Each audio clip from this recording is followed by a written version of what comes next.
Patofisiologi dari hipertensi.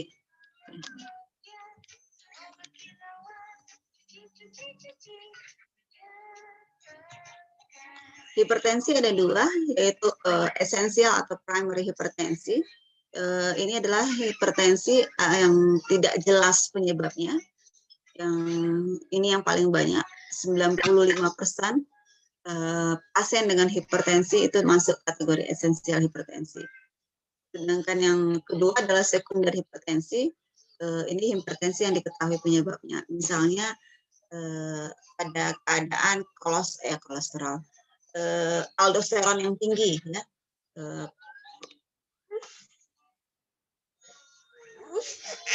Aldosteron yang tinggi itu bisa menyebabkan hipertensi yang kita sebut sebagai hipertensi sekunder. Nanti ada penyebab-penyebabnya di slide berikutnya.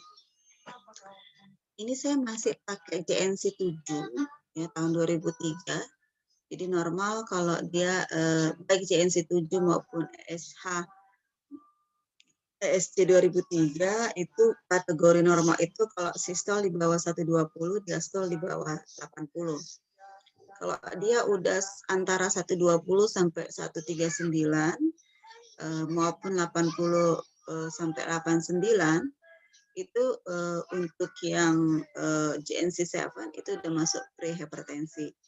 Sedangkan untuk SSH 2003 dia tunggu 130 sampai 139 per 85 sampai 89.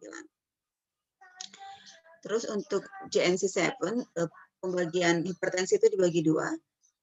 Stage 1, stage 2. Stage 1 140 sampai 159 per 90 sampai 99. Stage 2 lebih dari 180 per lebih dari 100. Lebih dari 160 per lebih dari 100. Kemudian untuk SH dia ada ringan, sedang dan berat ya. 140 159 per 90 per 99. Kemudian 160 sampai 179 per 100 109 termasuk moderate. Kemudian lebih dari 100 per lebih dari 110 termasuk yang severe hipertensi. Kemudian ada istilah isolated systolic hypertensi. Jadi yang tekanan darah yang tinggi itu dijumpai pada sistol di atas 140, tapi diastolnya masih di bawah 90. Dan itu biasanya dijumpai karena aktivasi simpatis. Hipertensi definisinya adalah berdasarkan kriteria-kriteria ini yang sepakat dia, maka hipertensi itu adalah kalau tekanan darah itu lebih dari 140/90 pada orang dewasa yang diketahui lebih dari paling sedikit saat 3 kali pemeriksaan atau 3 kali kunjungan ya, yang continue ya, atau yang sewaktu diperiksa 3 kali berturut-turut gitu kan, dapatlah 140/90. Gejalanya nggak jelas, makanya orang suka tidak tahu dia hipertensi karena gejala yang tidak khas. Ya. Bisa sakit kepala, bisa mudah lelah, bisa pusing. Karena itu hipertensi kadang disebut juga silent killer. Tadi yang paling banyak kan esensial hipertensi, tetapi untuk esensial hipertensi itu kalau kita lihat ada banyak faktor yang berperan ya dalam hal menyebabkan terjadinya hipertensi. Ingat lagi tadi tekanan darah ditentukan oleh cardiac output sama tahanan perifer. Jadi segala sesuatu yang mempengaruhi cardiac output ataupun volume darah, yang mempengaruhi tahanan perifer, termasuk viskositas maupun diameter dan panjang pembuluh darah, itu akan mempengaruhi tekanan darah.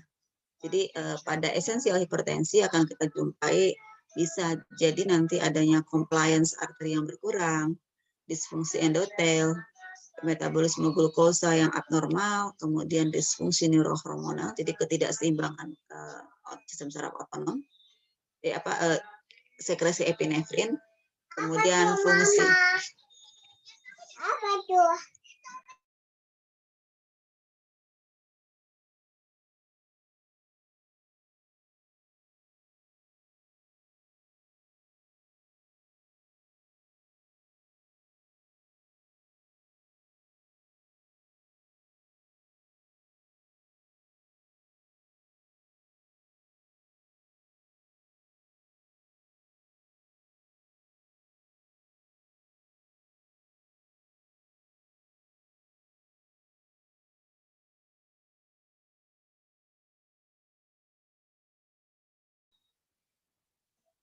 Kemudian apalagi, perubahan dalam, mekanisme bekuan darah. Jadi kalau misalnya ada yang tidak tempatnya, maka nanti akan menyebabkan resistensinya meningkat ya.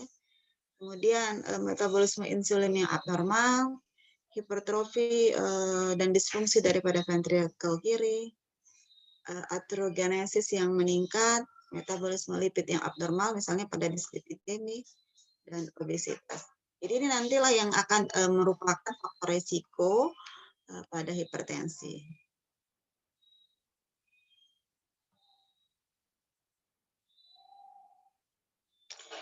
Jadi pada hipertensi primer atau esensial, penyebab jelasnya masih tidak diketahui, jadi dia dianggap multifaktorial. Dan nanti hipertensinya akan kita lihat akan terus bertambah tekanannya, dan nanti akan menyebabkan adanya kompensasi, ya adjustment. Adjustment-nya terutama di mana? Di set point dalam hal di set point dari titik nilai normal dari tekanan darahnya. Nah,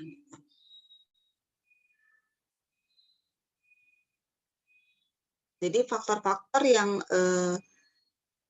menyebabkan patogenesis dari hipertensi bisa asupan natrium yang tinggi, retensi natrium, aktivasi dan angiotensin sistem.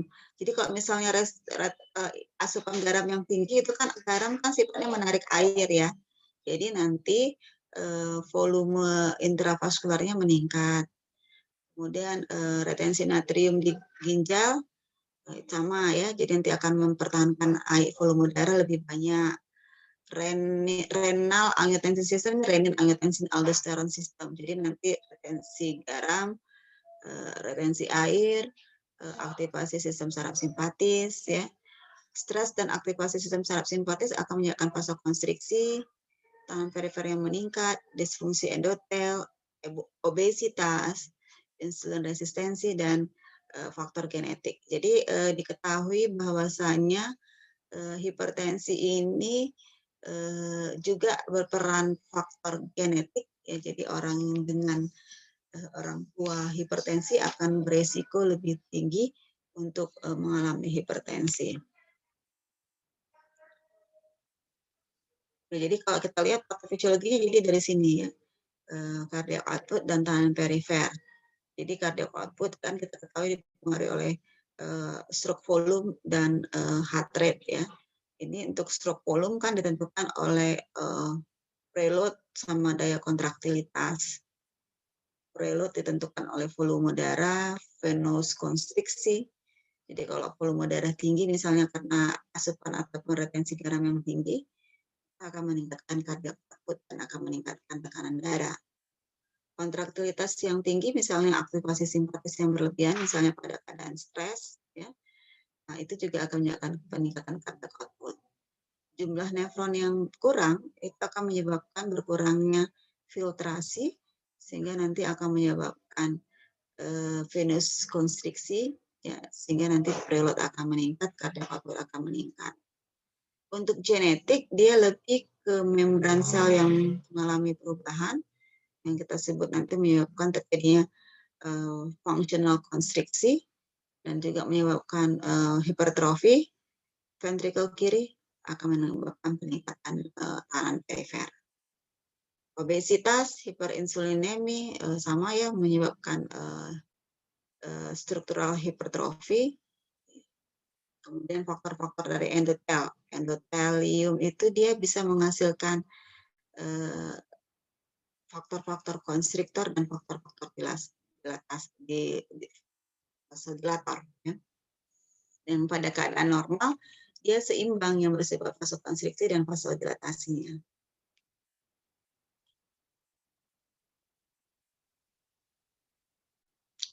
Ini tadi.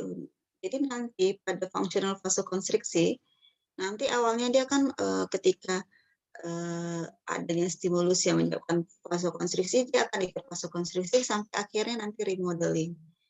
Remodeling itu ditandai nanti tebalnya makin meningkat ya, dan diameternya mengecil. Ya, jadi terjadi hipertrofi. Ya.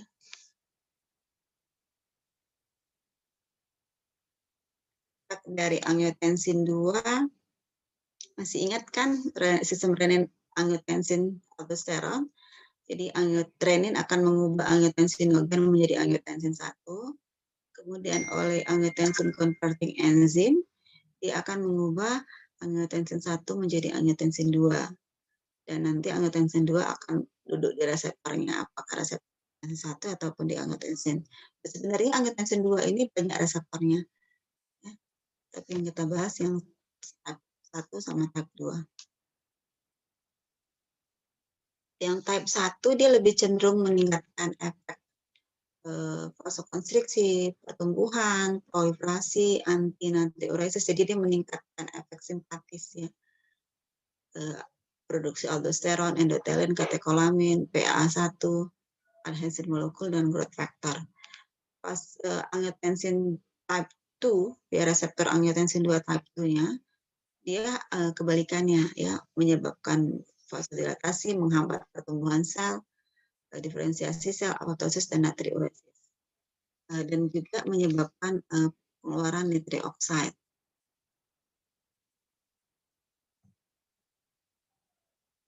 Efeknya angiotensin 2 terhadap reseptor angiotensin type 1-nya, dia menyebabkan retensi air garam, sekresi renin, aldosteron, mekanisme haus, vasokonstriksi arterial eferen yang ada di ginjal, sehingga nanti mempengaruhi produksi urin, adrenergic activity-nya berkurang, vascular proliferasi, dan peripheral vasokonstriksi. Nah, ini dia. Jadi efek dari komplikasi dari hipertensi adalah jadi afterload akan menjadi meningkat ya karena vasokonstriksi dan nanti hipertrofi atau struktural hipertrofi atau remodeling, sehingga nanti terjadi systolic dysfunction, hipertrofi ventrikel kiri, dan ini yang kemarin ya akan berkontribusi terhadap gagal jantung. Karena afterload yang tinggi, jadi kan pumping berusaha dikuatkan ya, jadi kebutuhan akan oksigen meningkat, dan nanti hipertensi bisa selain ke gagal jantung menyebabkan iskemi miokard dan infak. Ya. Kemudian perubahan atau kelainan pembuluh darah, dia akan mempercepat terjadinya aterosklerosis. Ya. Ini hubungannya ke shear stress. Tekanan yang tinggi itu akan menyebabkan gesekan ke dinding pembuluh darah. Dan di situ tambah lagi memang kan ada faktor risiko asupan lipid atau seperti dislipidemi, sehingga nanti ada deposit lipid strik di pembuluh darah.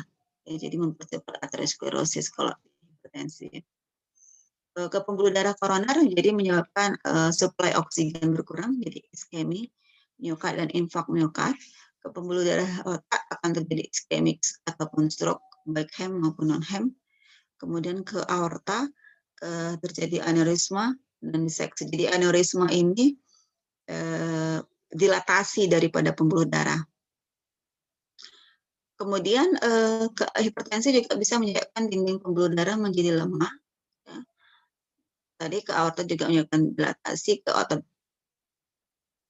pembuluh darah di otak akan terjadi stroke hemorrhage, stroke perdarahan. Pembuluh darah di ginjal akan terjadi nefrosklerosis dan gagal ginjal. Ke pembuluh darah di mata akan menyebabkan retinopati. Jadi ini merupakan target organ dari hipertensi: jantung, otak, ginjal, retina, dan pembuluh darah perifer. Ada 5 target organ nih: jantung, otak, ginjal, retina, hipertensi retinopati, dan ke pembuluh darah perifer. Ini ataupun aneurisma. Jadi yang tadi itu, jadi pada awal hipertensi dia nggak nampak, dia gejalanya nggak khas, yang paling cuma pusing, sakit kepala, nyeri tengkuk, nggak enak badan gitu-gitu ya, fatigue gitu. Kalau pada kasus yang sudah lanjut ya, jadi yang tadi muncul yang gejala pada kelima target organ.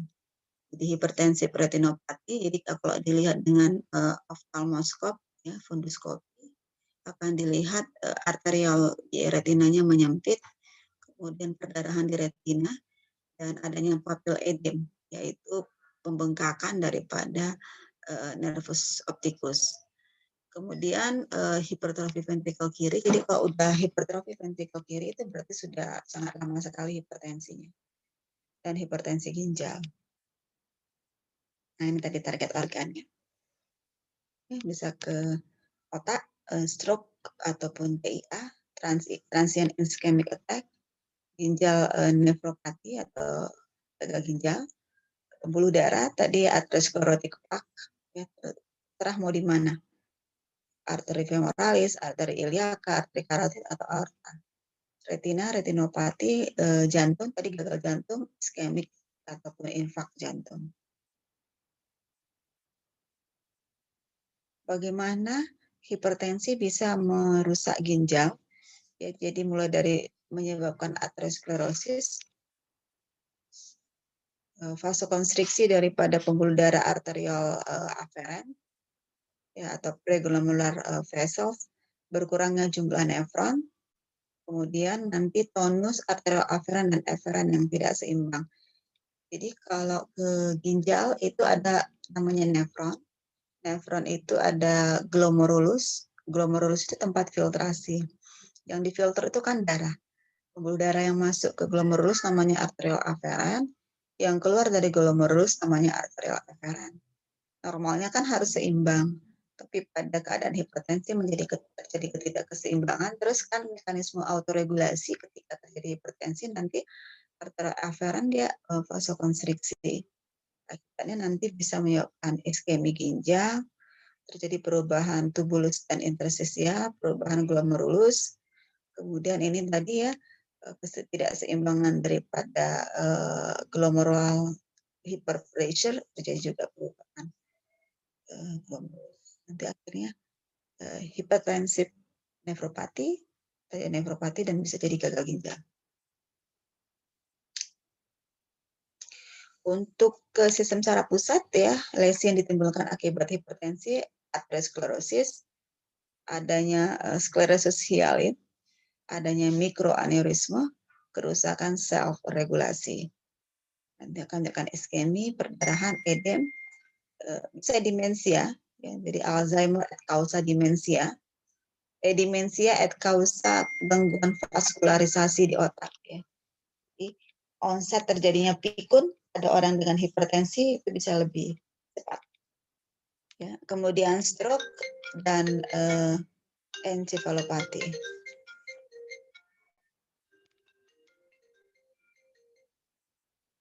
Kemudian komplikasi di retina, ya, hipertensif retinopati, ya, jadi ada perdarahan, kemudian eksudat, kalau dilihat dengan refleks cahaya terjadinya peningkatan refleks cahaya, kemudian optik disknya menjadi kabur, kemudian ada venous tapering. Nanti mungkin di biologi akan dijelaskan. Vascular complication ini tadi yang remodeling, ya, remodeling. Jadi dindingnya makin tebal, jadi rasio lumen ke dinding meningkat, remodeling, adanya plak, adanya fibroid necrosis dan aortic.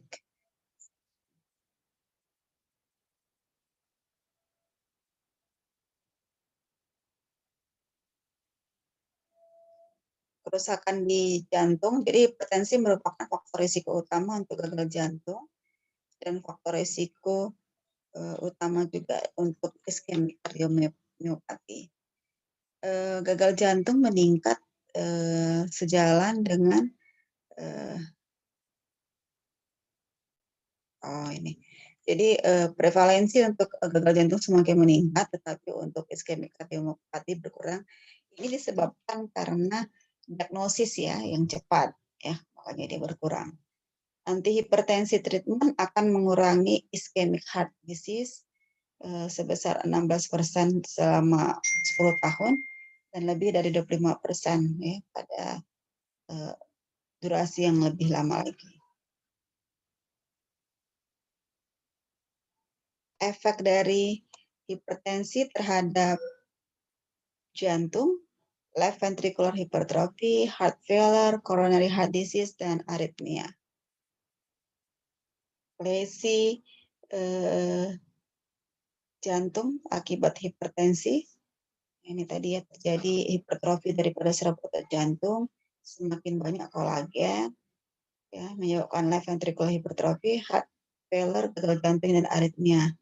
Kemudian atherosclerosis ada pada pembuluh darah epikardium, kemudian microvascular damage menyebabkan iskemi, aritmia, dan iskemi kardiomiopati.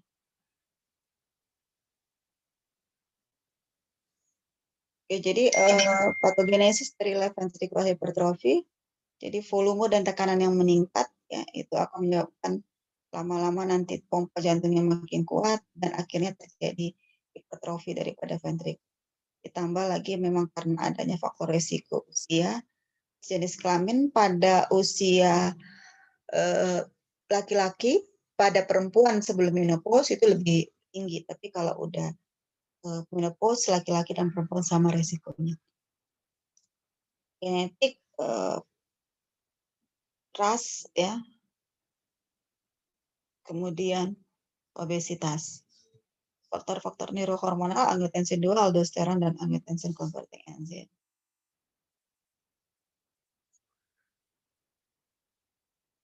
Oke, ini itu aja. Oke, jadi nanti